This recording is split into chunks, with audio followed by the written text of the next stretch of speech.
Val Media Pinnacle Entertainment. More fire. Fuka fuka fuka. Bili bili me Bili bili me Obim na tomuto bili bili Obim na tomuto bili bili Ifunanya maka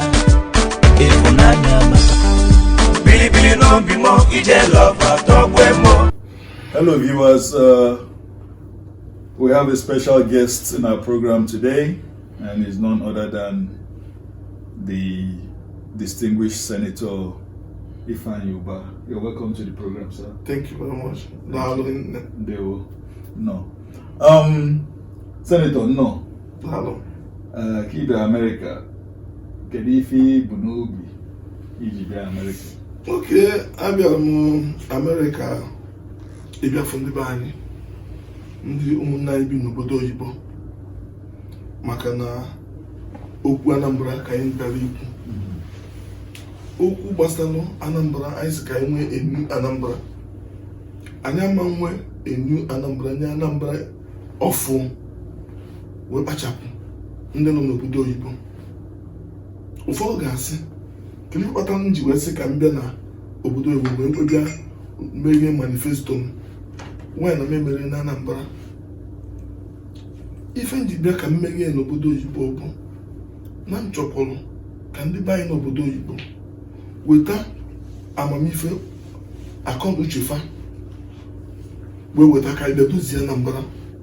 Ndị mụ na fa nọ na Anambra bụ ndị mụ na fa nọ na Anambra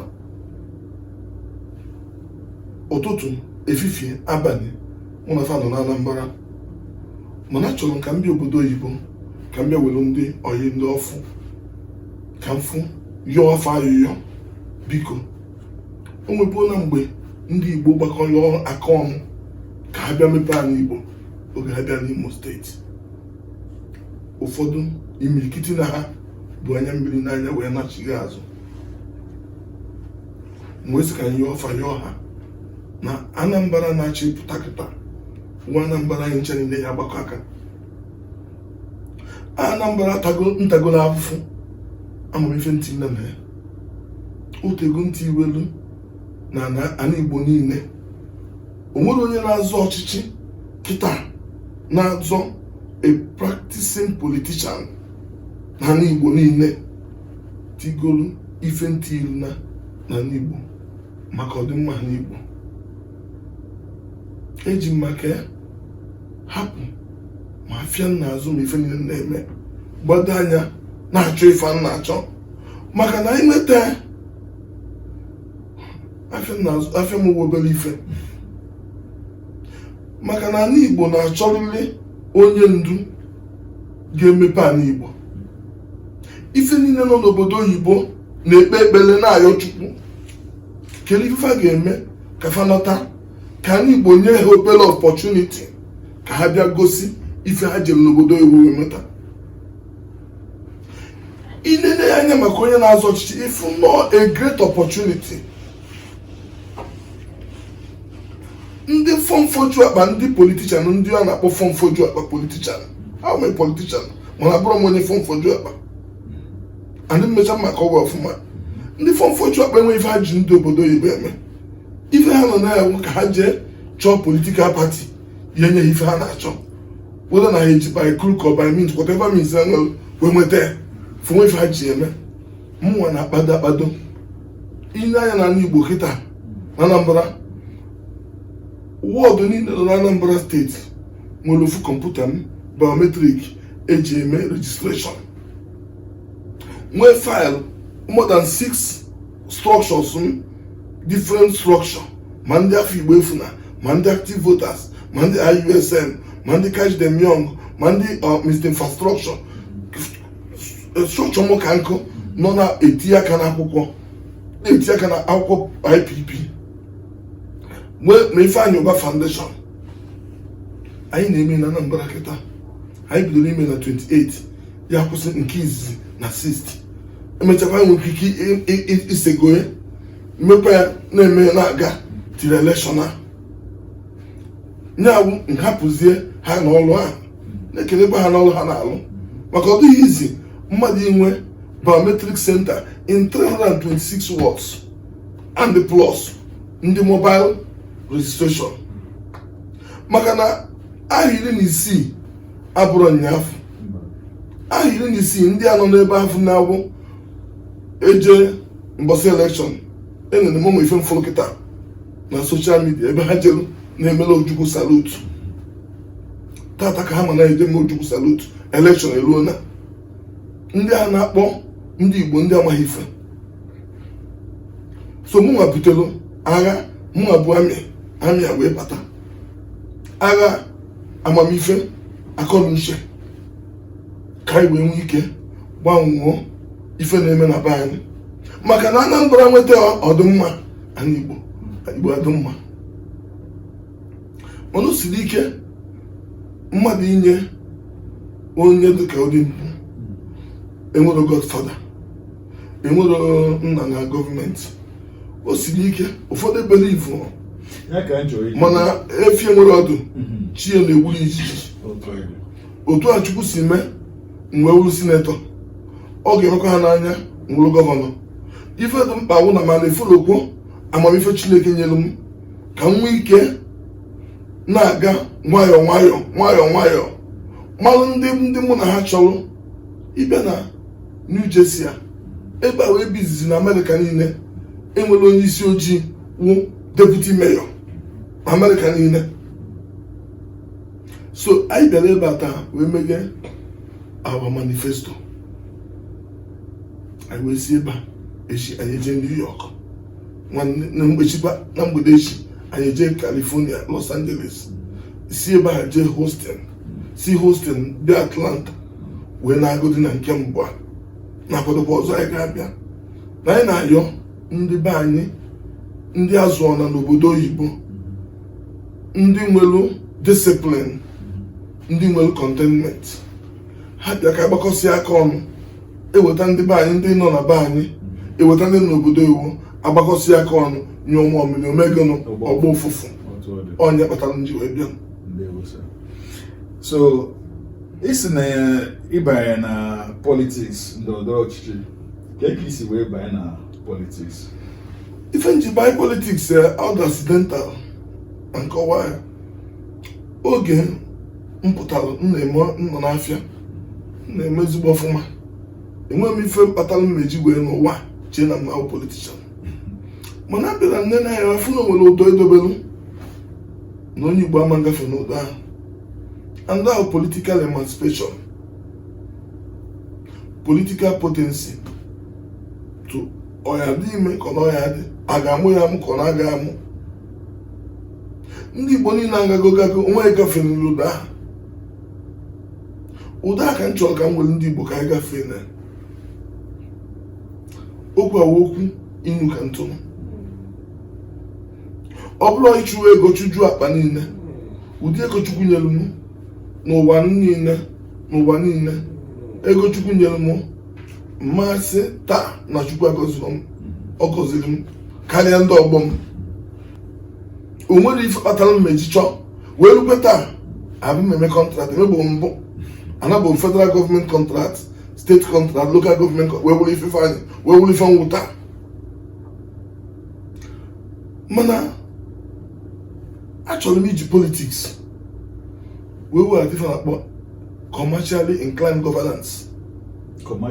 inclined governance and diasporan governance ha na-abụ ya interwoven sifa ka nchọrọ ofu ya wụ commercially inclined because n'onye awụ ife hapụrụ ndị Igbo it's like Jews afịa ịzụ afịa ime ife azụmafịa anyị ga-eji mee ife emebụ na Naịjirịa anyị ga-eji bute obi ndị Igbo ndị afịa bute ha na banye anyị ga-eji wee na-enye Naịjirịa nri ha na-eri anyị ga-eji wee nwee agricultural revolution anyị ga-eji wee take over back ife belong to us ena ife na-ekwu so anyị dị ife na-agba ụbụrụ eji azụ afịa nye na political emancipation political will ka aka ọma wee seal of power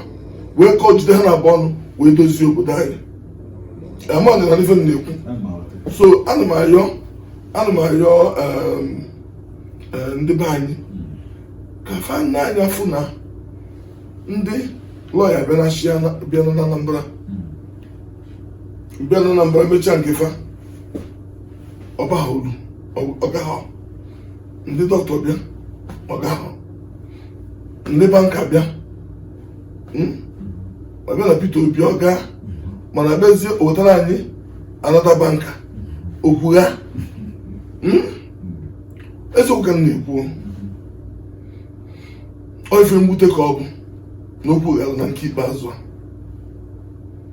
a ifeto na-ewuru na anyị nọ na nsogbu maka nsogbu anyị nweziri ewu gụnụzi ka anyị ga-agwa ndị mmadụ ka ha kweta na Mesaya na-abịa ka ife anyị ga-agwazi ndị mmadụ ọzọ ka ha kweta maka na the politicians elego ugwu ndị politicians mana ije m dị iche na ijefa ebe m ji wee na-ekele Chukwu ugwu a na-agwa ndị mmadụ sị ha na onye ọzọ ya bịa chịa Anambra o ya enwe ọnụ gwa ndị mmadụ okwu ọfụma gosi ndị mmadụ ife omegoro na gosi ndị mmadụ obi ya dị na Anambra ịghọtago jụọ ajụjụ si ndị mmadụ before you take a leap ka ị nụrụkwa because na nwa nke mbụ ejeghị ije nke ịbụ ama mgbe ọsọ ọ da-abụ onye akọjuru mbụbọ ọzaba eze ọdụmegwu ịghọtago ị ga-akọju mbụbọ ịbịalue mbụbọ means farm ibe ịnọrụ ihe n'anya na maybe 10 kilomita n'ịkọgodo farm uju ọ bụrụ onye kọ 1 plot of land ọ sị na ọwụwụ eze ọdụmegwu ịghọtago ndị Nnewi so ị ga-egosi ndị Anambra maka na oge nna anyị ukwu Peter Obi pụtara okwu anyị si anyị Boko Haram anyị n'anya pụtalụ ya 8 years na-achị ilu kịta anyị amarọ ebe ndị na-achị anyị lụrụ blọk indọstrị anyị amakwa ebe ha lụrụ pure water indọstrị ka enye ụmụ anyị ọrụ ka agrikọlchọ anyị MOU niile asaịnụ amanyere n'ife na-ekwu even the security a na-eclaim a na-alụ the common connectivity in telecommunication anything iji wee empower the villagers they don't even have the mantra of understanding what it tells and ife mgbawa obi ka ọwụ na ị ga-anọzi ụfọdụ gụrụ akwụkwọ ọgwụ PhD world professors a na-asị na ha na-abịa ka ha kọntinuo ebe gọọmenti nke merụdowelu mana akụkọ a na-akọrọ ndị mgbe gboo ndị mgbe ochie ọ bụrụ ọzọ aka na-akọrọ ndị ọfụa nke ikpeazụ a ịbịa na-asị na ị ga-akọntinu na gọọmenti nọ na 7 years enyeghị mmadụ ọrụ it is not broken gọọmenti nọ na 7 years sifa ha na-eme ewu ụmụazị anyị utu anyị a na-emebisifa onye lasị na-enyere SA na inye mmadụ SA ship onwere ọfịs onwere productivity ọ na-eme than every month ịma na ị na-spoil ya it is like ife Mobutu mere na Congo subsidize ya egwu subsidize ya bịa mee ka mmiri gara ọnụ ama na agadi dị ife afọ subsidize ya egwu promote wa egwu oke jazz Zyko Langa Rengwenge Mizika subsidize ya mmanya Skol Primus mee ọdụ cheaper than mmiri mee mmiri atụta instead of beer so ịpụta ụtụtụ kama ya aṅụ mmiri weta atụ iweta abịa taa atụ ya meka ụmụ ife afụ so ụdị ife afụ Anambra chọrọ ya ndị Chinese ịghọtago teach me ka esi akụrụ azụ gosi nke esi akụrụ azụ ọrụ azụ gwụọ meje nkụrụ ya enyere m azụ because na agụụ na agụụ gosi agụụ gụọ m ka nje na mmiri kụrụ azụ ọfụ China kwuru mana ife a na-emezi ndị Anambra ụmụ ya utu anyị ewu enyeghị promotion maka from political emancipation na onwere ị na-akọta mmadụ ọnụ nwere ife nna gị na-eme ma ndị gị na-emelụ gọọmenti enyeghị ife afụ ị na-alụ SA ife SA wee SA ịkọ mmadụ ọnụ onwe na-eme ife na gọọmenti asị gị ka ha ọnụ then onwe onye bịara chalenji gọọmenti ikwu okwu to democratic me ikwu okwu na nwere okwu freedom of speech analụghị ife afọ so ifu na autocratic ịghọtago so ndị anyị achọrọzi ya and anybody pụtalụ na asị continuity na pati ahụ ịma na nwere ife na-eme onye ha n'isi ife anyị gbapụtago ka anyị dozie Anambra onwe onye nwere ife ya bịa gwa m ya pụta na TV pụta na redio kwuo ka m chara nsa ya atapụ m ekwu okwu mana nke ikpeazụ a ga-ekwu oge maka a sị na ekwu mere ọnụ ejere eje mee ọkpa so nke ọkpa anyị ga-eje eje na wọdụ niile nke ọnụ anyị ga-ekwu nye kpatara njibi ebe a ka m meghe manifesto m ka m gwa ndị diaspora biko ha bịa ka ha nyere anyị aka ka anyị dozie Anambra. Thank you. Ihe gbasara manifesto gị kedu ihe ibu n'obi ime ndị Anambra? Nke mbụ bụ na mbọsị ọbụla eduru m iyi ọlụ a swearing in n'ọma nkarị ọnwa 6 eme m for the first time in Anambra State a free and fair democratically elected local government election. Ife engineer ekwu okwu ahụ n'ọdụ mma onye na-abịa aṅụrụ ndị Anambra iyi ọ na-ekwu na onwe ife ọ ga-eme kịta ọ bụrụkwa na kpuo na gọvanans ọ sị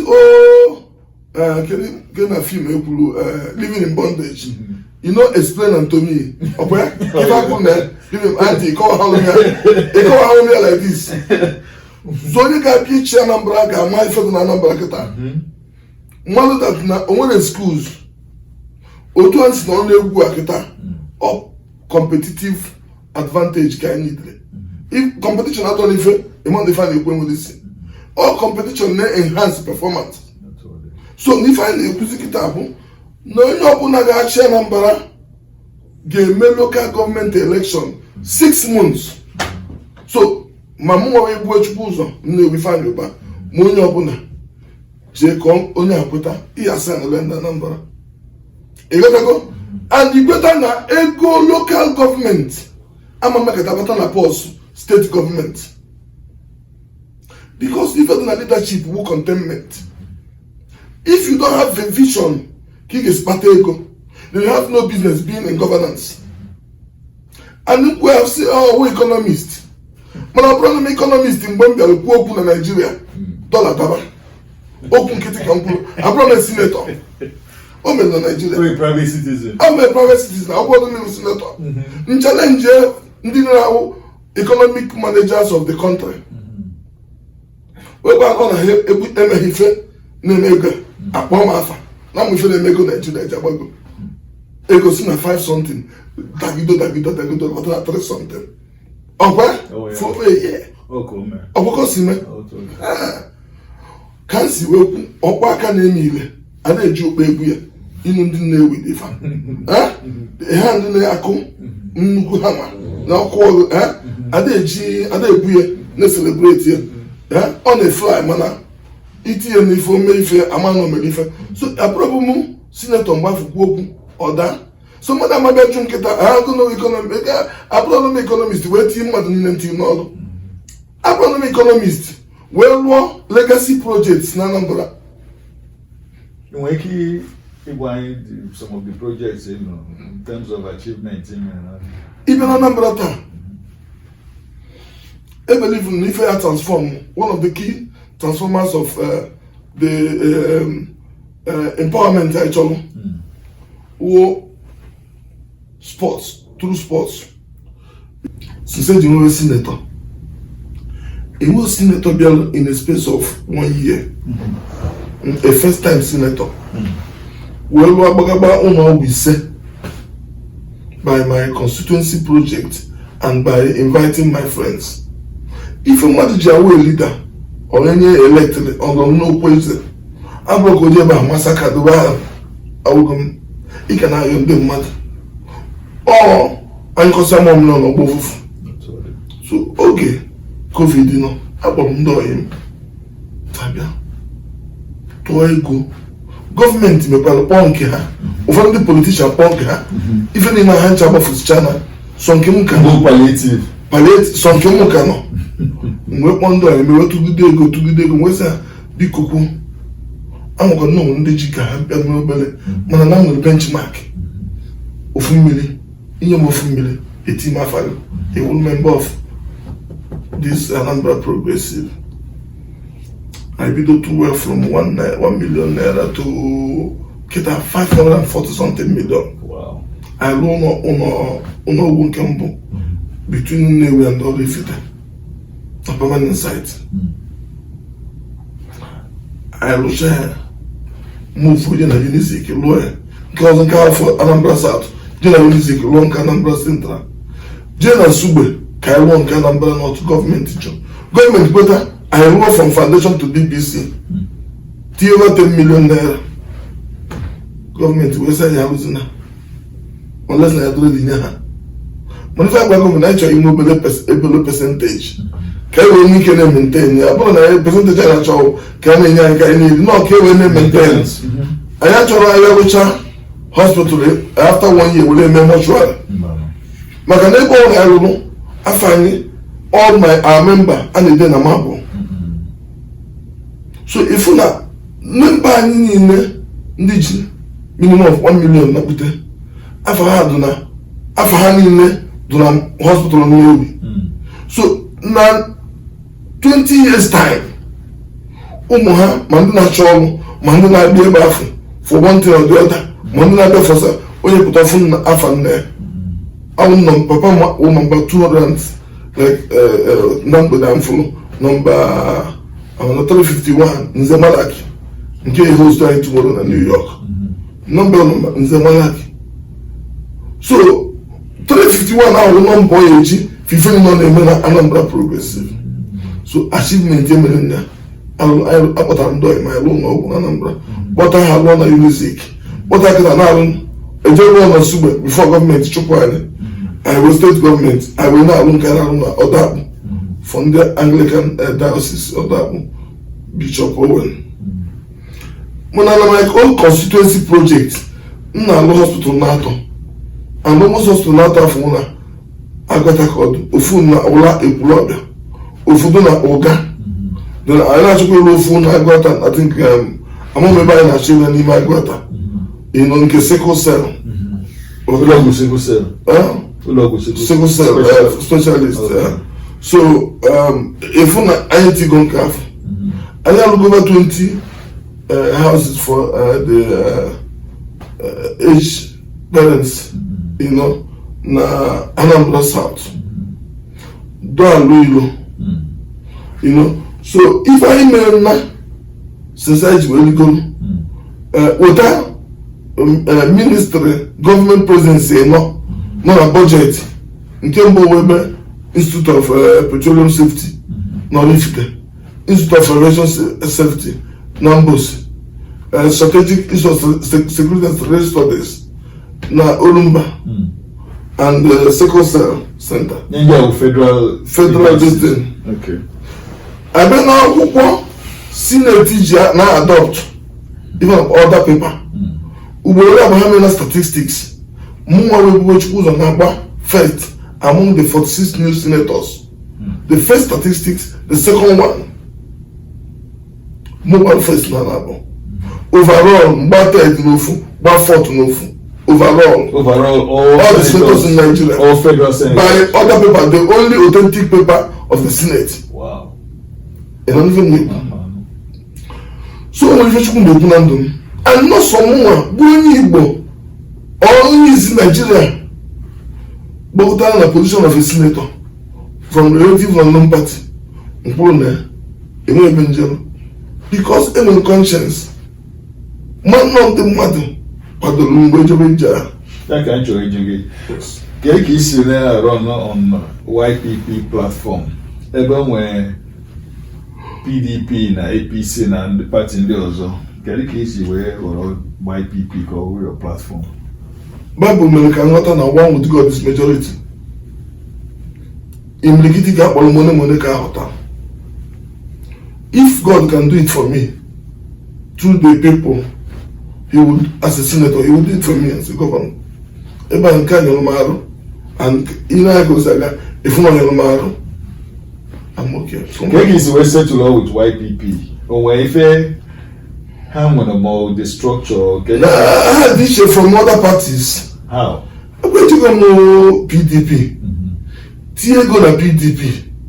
In 2015, Omoa Udoni Onigbo kacha contribute ife na PDP, if not the only Nigeria.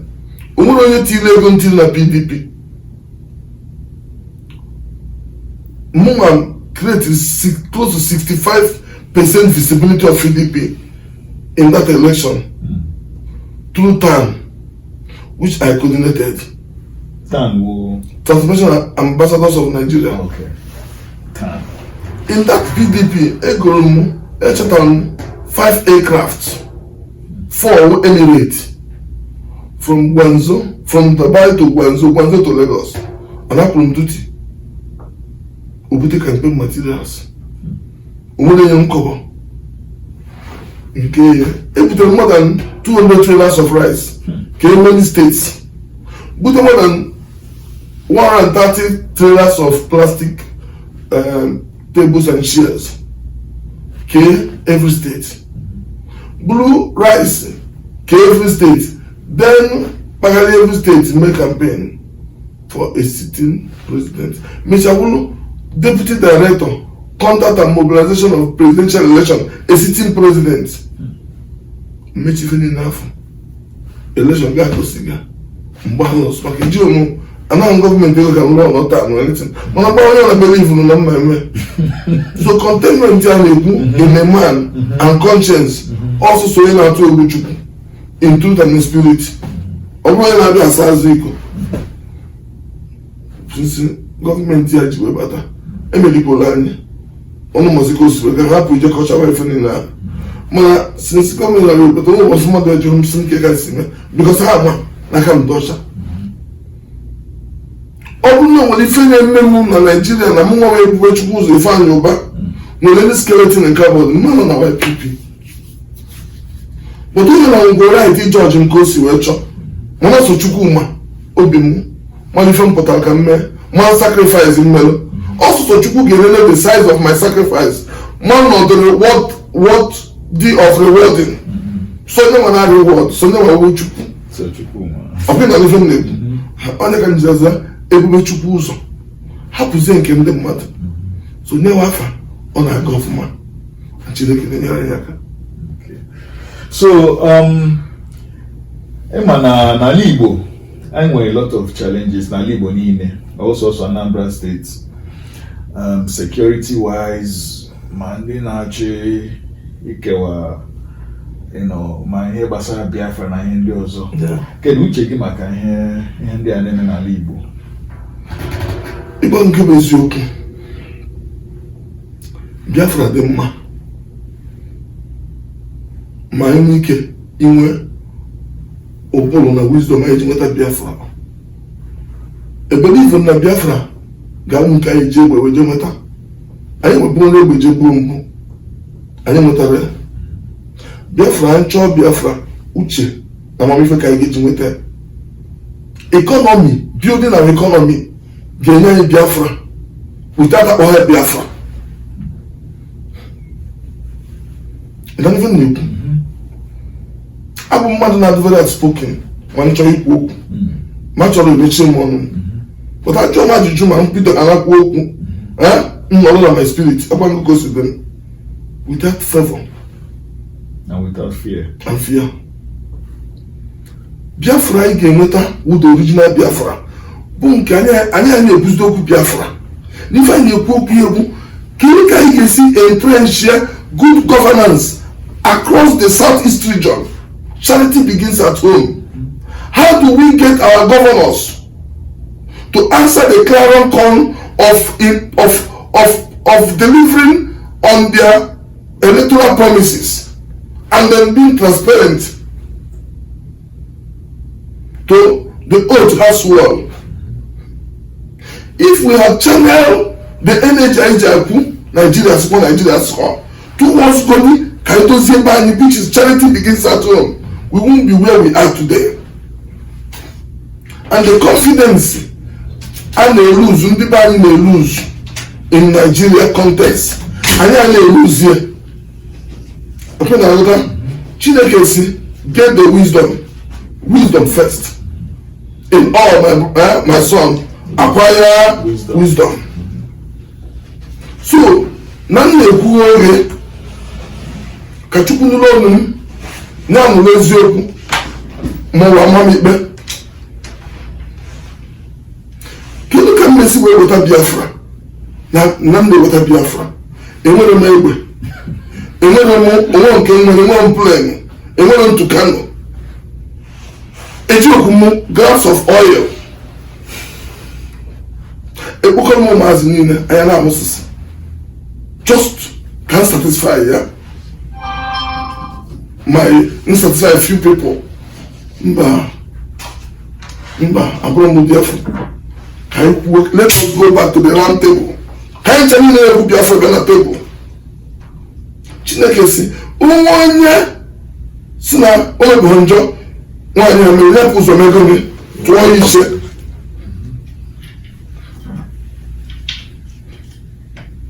Keluzini ifafu, San Luis Odumegwu Habidolo.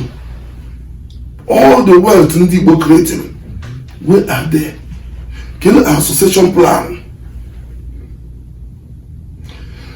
Many people na-ekwu Biafra. Drum Bomeziokwu. Kele their quota in terms of development na Igbo. Hanyem quota fa. Let's go to the round table. Ka Igbo ka ga-esi dozie ala Igbo. Ọ na-ebute m because ọ bụ na ife nwere na Lagos. Onye Igbo nwere a company of strategic national importance. You may not find another one. Nwere n'ime mmiri n'ọdụ ụgbọ mmiri. Ịkpagide ego kpata ego dị n'ime mmiri. Ịma na ilugo n'isi. Ị na-efe na agwago. Ana m ekwu without fear agbagwago ofefo. Ịghọtago? Ana m agbago ya ka ana m eme politics nke ọgabago ma politics nke ndị politician. Ife na-eme politics m with iwe idozibe anyị ọ na m ọkụ n'obi. And I'm ready to face it in Nigeria.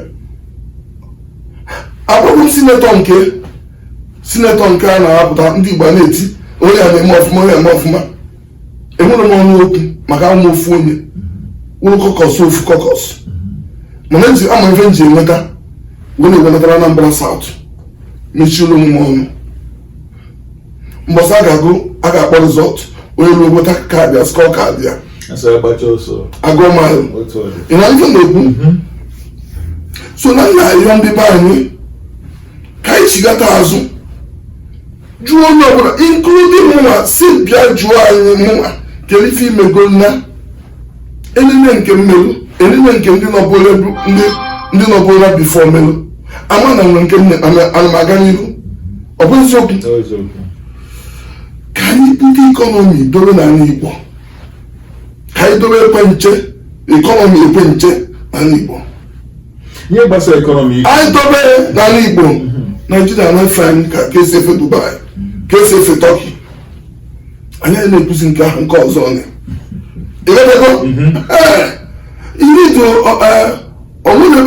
enweghị ebe esi jere Ọnịcha agaghị eru Ọnịcha o dipendere onye chi ije ịgba n'isi maka o sikwa awa apịa nwe o si wee ga ife ndị dị iwu ka onye apụ ụzọ ruo mana onye ahụ ruru n'udo na ọṅụ.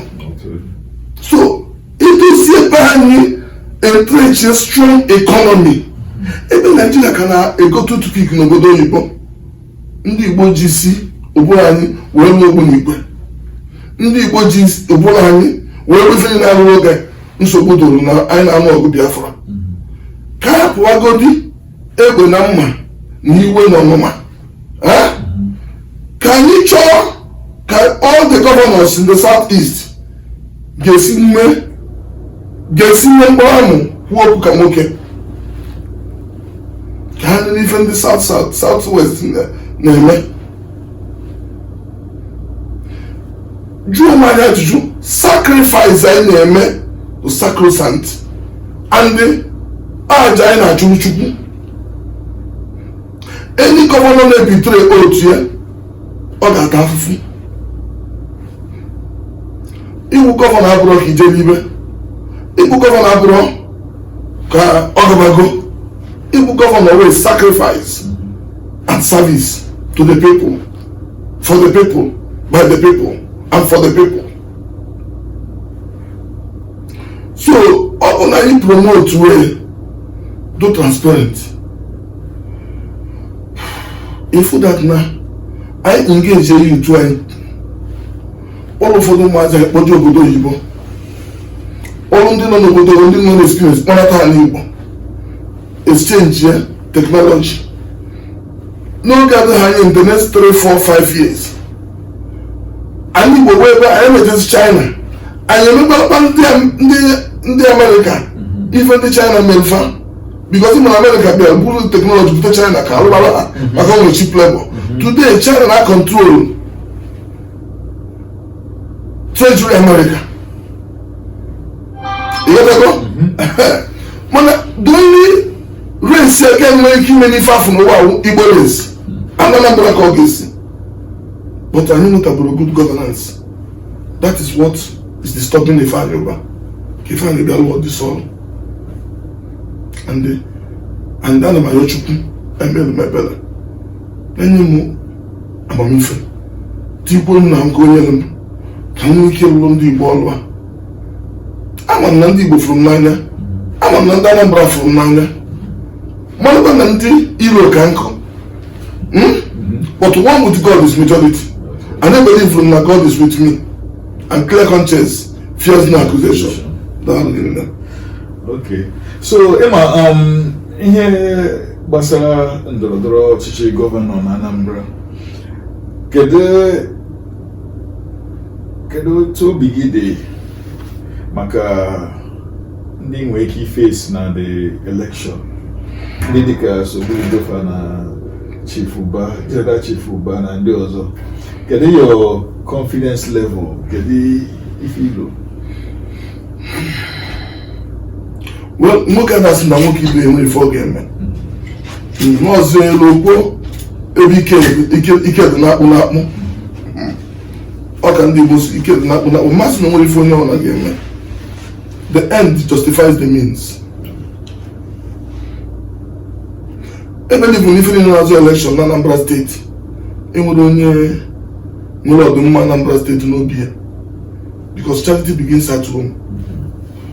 Ibi ịzụ election na Anambra kịta ị ga-egosi ndị Anambra sọkwọ na aka niile ararọ, mana ọ bụrụ na obere gosi Anambra steeti fiti igo nne na ana gosigodo niile of Anambra steeti. You cannot love Anambra state when you power. You can't love Anambra state under the influence of godfatherism. When you see a professor on a problem as a boy in the terms of power, quest for power, Imana water don't pass Gary. Imana Karabasa go. And even need Gosimobu Kamfunanya. Show me your love. Ogabu. I bet we tell you if Adorama Sibu Mero to a motua. Even if Adorama Nime na even kitting na Caribbean in kitchen again. Imam Gobin Kozo. Money not under influence of godfatherism. I still sign one case, sign one. But I still not is sign her, name and do a manager. Imana Alumel is sign one. That is why a different no kedondo. So no one professor. No wonka. Ona iku na obodo no 8 years. Enwere from all empowerment amel youth. That no be call continuity. When you see where people says continuity in darkness, the man akanabasa go. Continuity with continuity with before mad. Desperation, 19 them mad. I don't know open the politician hand. Let us say it the way it is, and then the consequence. the most important thing is that okwu akwụrụ uwe obi afụrụ anya ịghọtago. So m na-believe n'ife na-apụta ụfọdụ bụ ndị just lụta ụlọ 2 years ago na Bennafa nke ahụ ụlọ ọhụrụ mgbe ndị 21 years that's 20 something years ago ebe 29 years ago ka ha lụtara 2 years ago ha na-azọ gọvanọ. Jụọ m eziokwu, gwa m why is it that na politicians adịghị enwe investment n'obodo fa? Onye nwere investment ka e ka o si wee jee gọvanọ. Just ụfọdụ bụ business for people out of Anambra. They didn't see Anambra State as a viable business environment and in their own economy. But they have to get that Anambra. Enwere onye na-azụ election na-eme investment ya na Congo. Congo happened 20 something years ago, almost 30 years ago. Almost in the same line na-eme business na Congo, mining and trade. Ojeba na-eme mana ikpe akwụsị ụlọ technocrat na-akwa ha jaja agwa ndị businessmen ibe m ha jaja ndị businessmen mana anyị were na cover anyị kpekọta akụta na ha na-eme na-akụ mkpụrụ okwute na Congo afọ fara ha eje na Nigeria mana Anambra steeti anyị bịa caps anyị nwere ọyị na Anambra steeti akapụrụ 1965 to 1967 Anambra Basin jee na Ozubulu jee na Okija but go all those basins by F mmanụ na Anambra steeti ndị ha afụ ya ebute ije n'ọgbaru taa a na-egbu mmanụ ndị be anyị n'ọgbaru. In fact mmanụ be anyị a na-egbu egbugo 3 years before gọọmenti amalụ a na-egbu mmanụ n'ọgbaru. Imo steeti ka ha si abịa ama na-eji mmanụ ahụ. So nwanne m nsogbu udo kama na onye ahụ nke agbarụ onye ka ndị si ekwu ego m okwu onye chọọ na-abịa for debate. Anybody chọrọ na-abịa for debate ka ekwu okwu kwuru okwu n'isi and the other issue based ọ bụla akọ. Thank you. Ihe gbasara election a na-asị election na dị mma ka ọ dị free and fair, transparency. And recently, a bill ewepụtara for debates, maka electronic voting and those kind of things. Kedu your position gbasara that electronic voting and kedu ife iche ga-eme ka this Anambra election ka ọ dị free and fair, ka hapụ iche ite onye ọbụla ma ji wayo wepụ onye kwesịrị chi Anambra State? I am not envisaging Adamache Anambra election ga-enwe nsogbu. I must also bụrụkwa na INEC emego ka esi chọọ, but INEC has come to a level of confidence in INEC now. You see, INEC has transformed electoral processes. Before BJ na polling unit email accredit in Asia 2 as in 2 go to election. When that does ever have by to ask of Chagife go election. I make a change again that nay to in a labor how to do the honor to I go with accredit and vote. So Iman that now manage take a because all those time I to open Android phone there. I have a money and there. So if you do your work very well, plan on one good war room, you have one good call center, one good network, collect vote, you know that grassroots. You get to go. I'm on the actual if I put on a primaries, I have the game. I must give it to INEC. Do you understand me? So only to know Bunanga, in case all the cable. Nke national election nke a na-ekwu na nke electronic nke a na-akọsụ nsogbu. Our member INEC anyị nọ na committee June mana ịnọ na committee ju ife democracy wu nọmba majority. Even a committee ahụ anyị nọ na INEC anyị nọ na majority anyị nụgide ọgụ ya okwere anyị eme it's like no stalemate olokapụ na plenary ewejije kwuye mụ ma onye isi wenyere aka ka a kpụrụ first from appointment of the commissioner to ikwu ife gbasara this state mgbe kwuo ka nkọwa mgbe kwu ụzọ wenye aka the senate president si m kwuo okwu ka mba anyị ka m kwuo okwu okwuo ka m kwuo okwu ka ebe ka m kwuo okwu okwuo ka m kwuo okwu amago m ebe ha na-eje njiri nwayọ mego m si ya ofu ọrụ ngwu very disappointed, sad, and I'm very disappointed. And I walk out of the Senate chamber because only fair ato and I'm winning there. Now I don't know only why Ipuogon. I know leadership. I know opposition. I know leadership. To the ruling party. I know leadership in the minority. In the minority, okay. The expectation of the leadership in the minority will have full our way and you walk out in some sensitive thing. When the Igbo, I got a very family man. Even a show only now on the level of the book and you know me ebe ka ọ lọta ikwu mgbasị na ọ na-ekwu na onye ewu mana anyị na-alụ nke anyị na-alụ wee na-ekwukwa nke anyị na-ekwu ịbịara n'ọrụ ụfọdụ ndị be anyị ewu members of foreign loans and this thing ị nwere degido ndị ọzọ degido ugwu degido taa loan ha chọrọ processes ha ga-alụ ka nkụ ị nọ n'ebe afọ onwere gọvanọ anyị nwere ofu o requestara anaghị ebe afọ enye ụfọdụ $500 million, $300 million, 250 aside all family does it before. In all that say I believe that body so many things remain in Nigeria and then. So I want I need a better way. Open na Chineke nye anyị ife anyị na-achọkịta. Anyị weli ewetaba ndozi anyị Igbo. Nke wu original ọhụrụ nke eji ọnụ ekwu. Ịghọtago? Nke anyị na-ekwu n'eti isi oge emere EndSARS.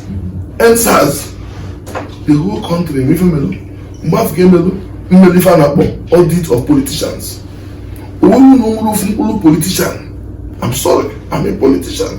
And I suppose when I cut on the more, we would for a politician we keep putting. We assume the answer become name. Because this is the time any politicians say they are sending money selflessly, just done me. Because done. If really name if you know water, you can come and comfort. Because in this thing, all of the only put on a battlefield. It's either need survival or need. So all the avenue in a rule. I don't know my friend Monaro, you make a role. Okay, EndSARS Nigeria. Why not some woman Nigeria in there? Where comfort in the EndSARS? Now the whole country. Only politician put along meet in the EndSARS. I go see video. So if in a politics in my bro, you can do so. I'm sorry, because in the leg fan new.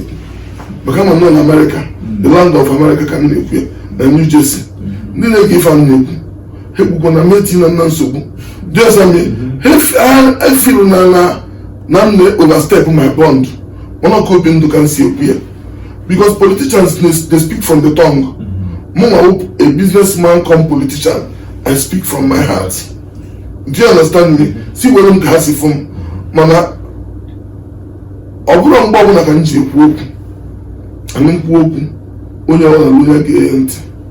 Because someone when I wouldn't know I don't joke proof otherwise to me. You got to go? Jesus won't want carpenter, right? But perform a miracle. But even when he was performing miracle, but after how many decades, how many years now? How many centuries now? He's still the Lord of Lords. Upon now Jesus Christ, our Lord Savior. Right. Okay? Oh yeah. he made us in his image. So amara onye ga-abụ eze ana amara onye ga-azọta ndị mmadụ mana ekpere m na-enwe parameters now ndị Igbo ga-amụ anya. One, onye tagide afụfụ from day one ruo a day to 4 years will 3,000 naira or 5,000 naira no bribe lose them 4,000 for 3 years. It is time to say no to that nonsense, and then we will choose our leaders, because certain leaders in Abia, you may not see them in the next 50 years, next 30 years. Everywhere Nazo. So phone is Igbo. Unfortunately, we have one Imo State, a businessman. Obata na koje dozie obodo ha. If I may for Wafo, and I go back to business here. Orange drugs. I have a lot of respect for him. Orange drugs. Yes. Tony Zenna. So now when you follow otu ansi we no ti nto patalo ko we no ogoya epure obron go with a contract, obron go with a waiver, non go with a from sweat here, just like me. I have a lot of respect for him for the second time. You may not see such a person again in Imo State. Happened there, I need to Lego tea. Hana Buzero na how billionaires. Man, we have a better kind of ego. Kafazo election. Hana Shigara Mono na for Mono may collapse. Na Abuja na ndo tie. Omo na we go near. I will take me Isaac. Fadia PJ Dozobodo. Where's na Mkonya how before? Obu diafo. And I'm even about I'm being straight and factual. This time around, I have paid the price for an Igbo. Kita biko hanyere maka. Onye mmadụ na ife anyị ụba atọchigo life ya na-ebịa nyere maka na Anambra ka ngwụlụ gọvanọ Anambra ka ndozie ka set a pace that other people will emulate and follow. Maybe when ọfụma ndị Anambra ha na-ene na nwere asset ha malife anyị asset mme ha nwere eme. Ihe gbasara this election ịma o nwere n'ala Igbo na Anambra na ala Igbo niile o nwere ndị lose confidence na the electoral process na ihe gbasara election achọghị ịdị involved, you know. So gịnị ka ị nwere ịgwa ha about ịdị involved with the electoral process? Isi onye jere osisi si elosikwu na mbe si na ọkụkọ si na elu n'ife butere n'ọdụ na elu okwu nọ na ka eji na-achụ aja. Do you understand me? Anybody na-abịa ekwu ha gọvanọ omekwara ọfụma nke a mekwara ọfụma politicians. If you are saying this anywhere in the world and one way or the other done the electoral process, I pity you, I pity your generation. You don't need to have a voter's card to participate in politics. Because what is one of the you can use your phone and influence 200 people. Absolutely. You get that? Okay. And every person who a political animal. And everybody with a political conscience. Because all politics they define them. All through politics can enact law. Na state assembly. This is the eventual Kanga. This is the launch of Cordon my state. All political process. Nerota Udiaf Udiwas Nina and guide. So it got be involved in there. No good to there. Can do Usianga. Even a national assembly. So far, I'm going to full interest. Only cure. Obron can be banned. So, how can go far in solidarity? Believe for the tradition, million population. It's like a census for Nigeria. So, if you are in Nigeria, in a jog, a na-atụ gị ube n'azụ atụ oginere ịma nrụ ebe ị na-eje ị ga-anọla na-atụ gị ya ị na-aga ịgagide ijide anụ ị na-achụ ịtọnụzie bak wee tụọ ịghọtago ebe a ka ndị Igbo nọ kịta ka anyị chọọ ka anyị jee were ụtụtụ chọrọ ewu dị ojii ka anyị jee dozie obodo anyị maka na egbudokwu ịghọtago mgbe m nwa doro dị igbu egbe nke meji sọpọtụ na ụdị igbu egbe mana o nwere ife ya enweta karịa egbe amana na efu na egwu enwere ife asị nọ o nwere ife asị n'ụlọ atọ nwute kwuru ekwube ịghọta o nwere ife ya ịbịa mee onye ọ na-afụ na ngụnwa na vitamin ife na-eme n'obodo ịghọtago. The only thing I know is if you don't beat them, you do what? You join them. You don't join only for enemy. More you go remember. So I can always ndị Igbo define their own. Don't define on kifa. I have no one na yozi Chineke. Onya uchukwu ya ekwu in his own time. Enwere ike ọbụ na in the next 10 years. N'ọkwa ndị azi anyị na-ekwu maka taa anyị na-ekwuzi si kewazie onye ga-ejewe nke iche. So ị ga-abịago first jide ụmụ ya otu anyị tinye na agriculture open up economy be anyị bute obi ndị Igbo ndị afịa bupute ha na be anyị ọ bụrụ ịbịa na ofu ebe a bịa lụọ si na alụ shops anyị abụrụ economy shop if our economy anyị na control 70% of a franchisee Nigeria mana ọ bụ na anyị agbaghị ọsọ welu gọọmenti kịta wee lụọ ọrụ anyị afọ ọ bụ ife na na-eburugo gas na-egbugo ugwu ụfọdụ steeti nwechara loan National Assembly approve fa $300-500 million $200 million for 20 years on one single digit interest and they are fast developing nke afọrọ anya gbara ahụ anyị so ha ji agriculture na-akwado jide politics na-akwado industrialization I need ka anyị anya about it. I am mindful na na-ekwu okwu a na camera and in this mission can see where to go. There is no going back because after going to campaign can go you got to make us na-ekwu melo ejemeje mego no aba can I go there ba. Okay. Well, the last question Joejege onye gbasara Maazị Nnamdi Kanu ama m na a very sensitive topic nọ na court and ihe ndị ọzọ but kedu ihe uyo ihe bụ n'obi kedu ihe chọrọ ikwu maka ya ka ọ nọ rekọdụ maka ndị ụta ka ama onwere ya si n'ofe na-esi agaghị atọ ụtọ. Blood is thicker than water. Nnamdi Kanu nwanne anyị nwoke and anyị ama ntụfu ya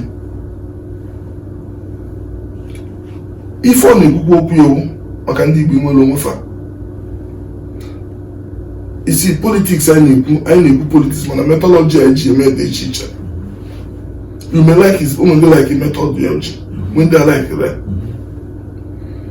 Mana ife a na-ekwu okwu akpụ n'ọnụ ọgwụ kedu ka esi wee je nwụrụ ya nwụnata na Nigeria agakwuru normal process ọ bụ ife na-ekwu. Enwere ife a na-akpọ enshrined in our constitution freedom of speech and freedom of association. Do you understand me? It is enshrined in our constitution. Otu esi ekwu okwu a that constitution nyere m power na nkwuchi okwu a ana m agara onwe ekwugo nke osi dum whether they like it and they like it vote me out, you like it vote me in. Ọkwa eziokwu. So onye ọbụla nwere isi ọbụla isi onye Igbo nwere value. Ọ bụrụ na America ha nwere ike ofu isi ha atọ na mba Japan kesi ebe send their own aircraft send their drone eche chọba isi dị na ndị isi onye Igbo. So only dị ka ha jụọ ndị je kpọte ka ị ga-asị kpọte ọ bụrụ na onye ala ọ nwanne mmadụ ka ọ bụ ịghọtago na-ekwu emechazie nke afọ anyị alọta n'ụlọ ọ bụrụ na o nwere nke nwanne anyị na-eme adọrọ mgbe anyị na-akpa ya. Unfortunately, I expected our governors to do bullish, with courage, meeting Nnamdi Kanu. Ọ bụrụ na m bụ governor, that young man needed onye enyemaka. I will tell him, I want to meet you at this point. Ọ bụrụ na ọ na-efu ebe na sea, na land, na air, ka anyị meet ka mụ na okwu okwu maka ndị Igbo. Bulu energy go, ka anyị jego the charity begins at home. That is the methodology ka anyị na-ekwu. Hapụ go Nigeria aka. Anyị dị mma, ha na-achọ anyị achọ. Ọ bụghị na-achọfa. And who will the will when the followers mana ịmana football a Messi na-agba nke Ronaldo na-agba nke Okocha na-agba nke Kanu na-agba nke off field of game club. He may have his reasons. I may have my own thinking ideas. Do you understand me? So when I meet him, maybe if I need my email. Do you understand me? There is no monopoly of wisdom. There's no monopoly of wisdom. So never one night okay. No matter what you think you are, only approachable.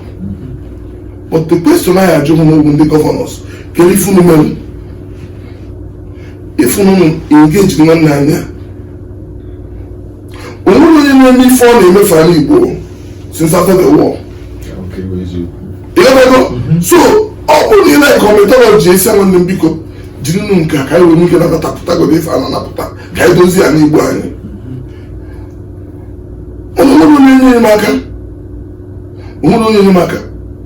So, say I could see a town and call around if I know with our government, they won't own it. If I'm going to only for us know, you cannot take him to be uninformed or to proven. Just innocent. So he's still innocent until being proved to be guilty or until being proven to be guilty. So if you make it happen, if you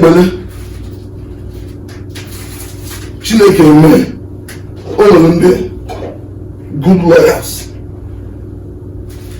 Any people there. Do you understand me? Any people there. I don't need by Shigazu. Monica is with Shigazu diplomatically. Meditate. By now, I expected all the governors and Igbo Kubasa Nnamdi Kanu meet a government to government. All government is here. I expected that Governor Osani give Bishop Bastalia, not a fan Yoba. I'm a senator, I'm a lawmaker. Then I think with the senators, lawmakers, gather up with Bishop Bastalia, Juju, a senate, na parliament, Makara, one of the call, or with a milk. So I don't know who's in the national on this normal. So my social media. Politics. Okay. I remember to election. Chief popularity fan do you understand me? So political modes. The more I increase my chances. Magonia the Bobu so I take it he raise everybody because na only the way fan will be well. No so well. If I opposite you, oil na funa is you. If na plan, what's nice to a plan? Plan is a plan. You never won man the one night okay. All the lawyers, they are free. onye na-agbasị ha na-ekwu na onye abụkwa onye ofu onye na-apụtara bịa kwuo ndị dị involve. Do you understand me? If onye nwe ha karịka and clear conscience fears no accusation. So ọ bụ ka ọha n'ọnụ amaghị m ife amaghị ebe siwe wee kpawa ife nọ na ka Chineke mere m ka ndị dozie ya n'Igbo nye ma kwota na service because na anyị clock will go backwise. Do you understand me? At 15 March na September man of 100 years. So anyị chigara bịa azụ back to America. So when kwota m nwere can add that to the generational change. Can we get many n'oge? And can many time for it? Can we get face here? Face a family? Because man what the last 10 decades now is economically. What about another 10 years? Each way generation I can through political emancipation. Oh my Imam for that 20 years, you should go back to your family. Because on all the first love, so if anyone will limit, so anyone will limit, you may play politics. Because it's not a do or die affair. You got to know a politician, no one may play politics. Someone will play because of my love and passion for them. So you pass some church you can ozi chọrọ izi ị ga-akpọ m ụgwọ for internet ị ga-akpọ m ụgwọ maka na ọ bụrụ izi na bifa anya ụba ka okwu anyway my dear I can defend it. Very good and I appreciate that because what them ozi nwe for ndị Anambra ndị Igbo and ndị ụwa niile na-ege nke mbụ bụ na onye Anambra niile apụtara kwado m n'ife nnukwu mistake ọ na-eme. You may not see this again in the next 30-50 years. Abụrụkwa m Chukwu, abụrụ m the Messiah, ọ na-enwe ife Chukwu na-ekwu na ndụ m na-egwa ndị Igbo ha kpewere m ekpere ka Chineke nye m ike ịbatara na Anambra steeti ka anyị tụgharịa ọnọdụ ndị Igbo because na Anambra dị mma Igbo niile dị mma and I have a reason for that. So ana m arịọ afọ ekpere fa the humanity at large. I will continue to give my best. Na-enyekwa ka humanity and m enyekwa to my family ọ bụ ife mma mmekwu ka Chineke gozie onye ọbụla. Thank you, sir. Thank you very much for the interview. And Amasika Edukwaraginamma. Amen. Chineke ga the next governor of Anambra State. By the grace of God. Thank you, sir. Thank you very much. I know it's the distinguished Senator Ifeanyi Uba on US tour. I know New Jersey, New York. New York, yes. New York and California. New York, and then from there to California on a nationwide tour of the United States. So thank you very much for watching We, and talk to you soon. Thank you. God bless you. Media Pinnacle Entertainment. More fire. Fuka. Bilibili me Obim na tomuto bilibili Ifunanya maka Bilibili no bimo ije love